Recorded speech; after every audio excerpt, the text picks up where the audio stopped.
Assalamualaikum warahmatullahi wabarakatuh. Hari ini kita akan melakukan praktikum yang berjudul uji kandungan gizi pada bahan makanan. Materi ini termasuk di dalam sistem pencernaan.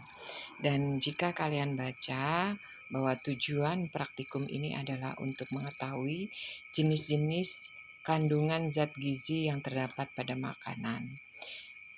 Kalian tentu tahu bahwa makanan adalah segala sesuatu yang dimakan dan berguna bagi tubuh. Makanan yang baik bagi tubuh adalah makanan yang bergizi tinggi, cukup kalori, dan higienis.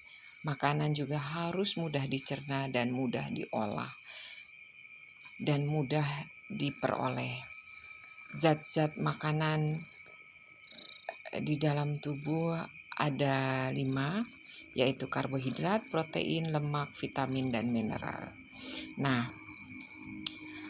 alat dan bahan yang harus kalian bawa adalah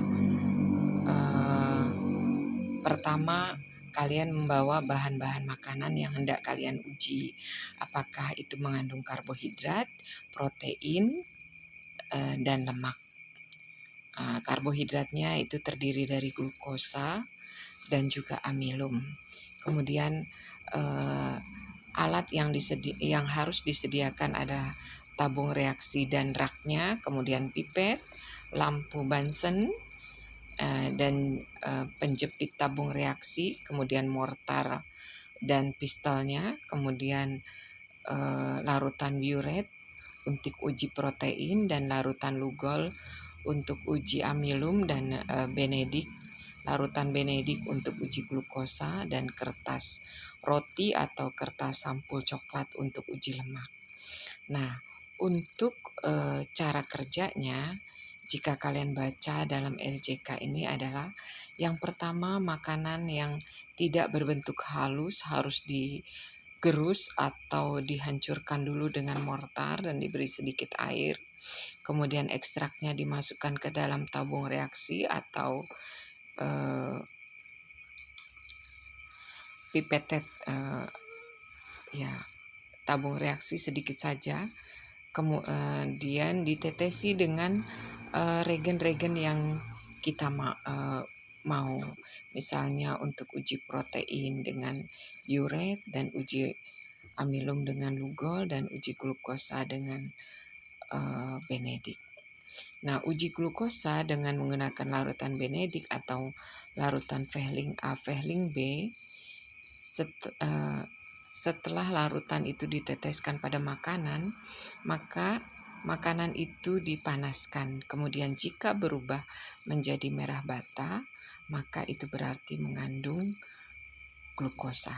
Kemudian uji amilum, makanan yang hendak kita uji diteteskan dengan lugol, dan jika dia positif mengandung amilum, maka warna makanan itu akan berubah menjadi hitam atau biru tua. Kemudian uji protein dengan menggunakan larutan biuret yang diteteskan pada makanan yang hendak kita uji, dan jika positif dia akan berubah warnanya menjadi ungu.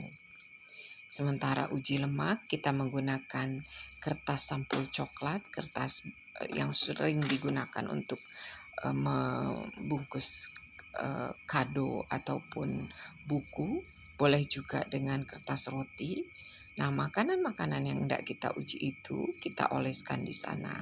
Kemudian jika pada kertas itu terlihat seperti transparan di belakang cahaya, maka itu berarti makanannya positif mengandung lemak.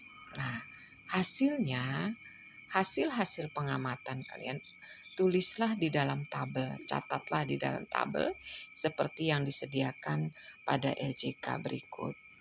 Nah, kemudian selanjutnya kalian nanti pada pertemuan berikutnya adalah kita akan melakukan uji kandungan vitamin C. Tapi untuk yang pertama ini sekarang kita melakukan uji kandungan gizi pada makanan yang kita tentukan atau yang kita mau. Nah, kemudian nanti kalian lakukan analisis dari hasil pengamatan dan buatlah kesimpulannya. Dan nanti kalian akan mendapatkan penilaian psikomotor dan penilaian afektif. Penilaian psikomotor, kalian akan mendapat nilai di kelengkapan alat dan bahan yang kalian siapkan, kemudian kemampuan mencatat data dan kemampuan menjawab pertanyaan. Jelas kemampuan membuat kesimpulan juga akan mendapat nilai. Kemudian kriteria penilaian afektif adalah kerapian saat dan setelah bekerja, kemudian kemampuan kerjasama dalam kelompok, dan yang ketiga adalah kebersihan alat dan meja, dan keempat adalah ketepatan waktu. Nah, semua itu dijumlah, dinilai, dan dirata-ratakan. Nah, demikianlah paparan mengenai praktikum ketujuh, yaitu uji kandungan gizi pada bahan makanan.